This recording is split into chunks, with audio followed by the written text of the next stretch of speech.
Hello there. Today I have mini Lego Transformers animated Snarl, and here he is in his dinosaur mode. Don't know what dinosaur it is, but I think it's pretty accurate to at least his show design, which is what I'm trying to go for, so it's good enough. We've got the wheel, not the wheel. We've got the tail back here. Yeah, the top is it's a little weird. It's just a gap here, but that has to be there due to transformation. The head looks weird as well. Just couldn't find a better way to represent it at this scale. It doesn't even have eyes. This looks kind of weird, and it might be a little bit too low. But like the way it has to go in robot mode, and I favor robot mode, so I decided to prioritize how it looks in robot mode, and this is the result. And honestly, I don't think it looks that bad. Articulation for this mode, ball joints at the legs, for the knees and everything. But it's yeah, it's weird. And it can look up because of this like a waist. I don't know, what is this? Like a stomach ball joint in this mode, I guess. This piece likes to come off. And speaking of pieces liking to come off, this is actually a pretty stable build, which I'm proud of. The only real weak piece doesn't. Yeah, the front likes to come off. And this is one of my weaker ball joints. I use the strong ball joints for the legs and everything. But it's not that bad. Yeah, and there's this accessory. You can tab it into the side, I guess. This was an afterthought, so just remembered he had a weapon. So here is that weapon. But yeah, let's just get to the size comparisons. Here used with my other animated builds, and Bulkhead is not actually fully destroyed. I just needed the ball joint piece for his legs, for Snarl, so he had to be taken apart. But after this, I'll rebuild Bulkhead. Here he is with some Hasbro stuff and minifigures. He is about 14 studs long and almost 7.5 studs tall. Now with all the comparisons out of the way, we can get to the transformation. Alright, let's just get into it. Where would I start? I'll flip this up, I guess. Yeah, this, wait. Actually, let's just fold this forward. And swivel this up, flip the legs forward. Turn this to the side, then down, and then back around. Down, forward. That makes his legs. And this goes up, or like, first swivel, and then up. Then you get something like this, which looks awkward. Split that. Rotate that down. And take the forearms out, like so. Swivel this up.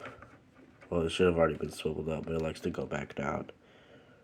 And swivel the head around, put it down, and then swivel these horns up.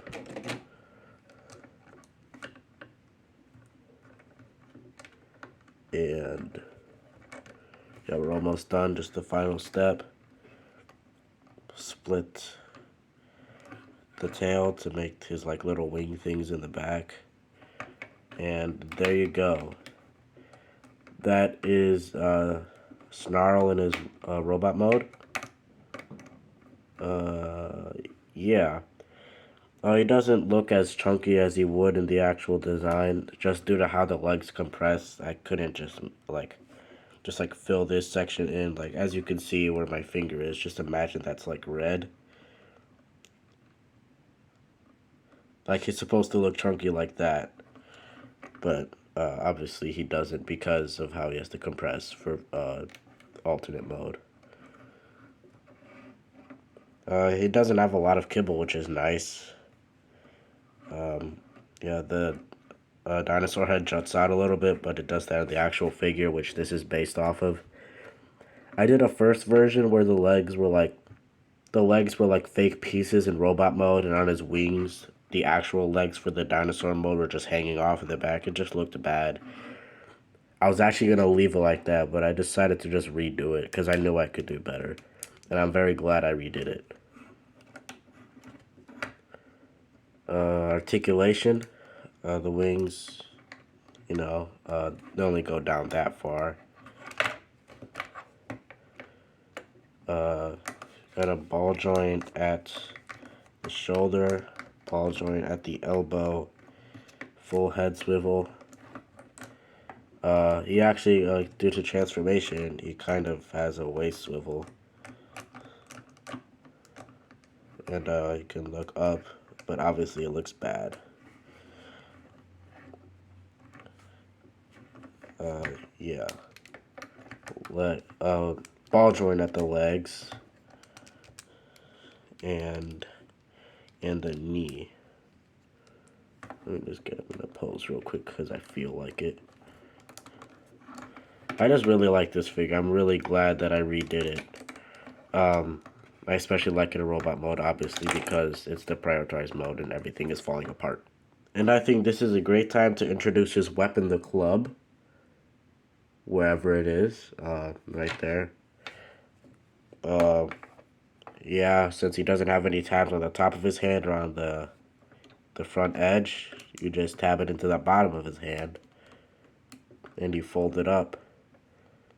And there you go. Snarl can hold this club, and that actually looks really good. This is the first time I've seen it with the club. It looks really good. For club articulation, he can do that and actually point with it. Just turn his head.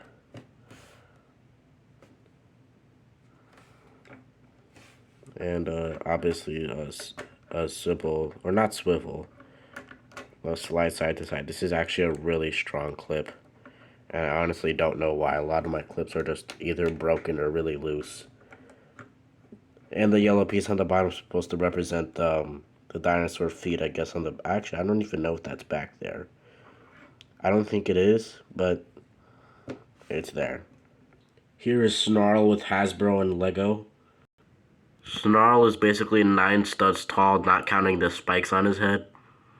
And here are the rest of my animated builds, and Snarl or Slug or whatever. Snarl might look taller than Grimlock, but he's actually not.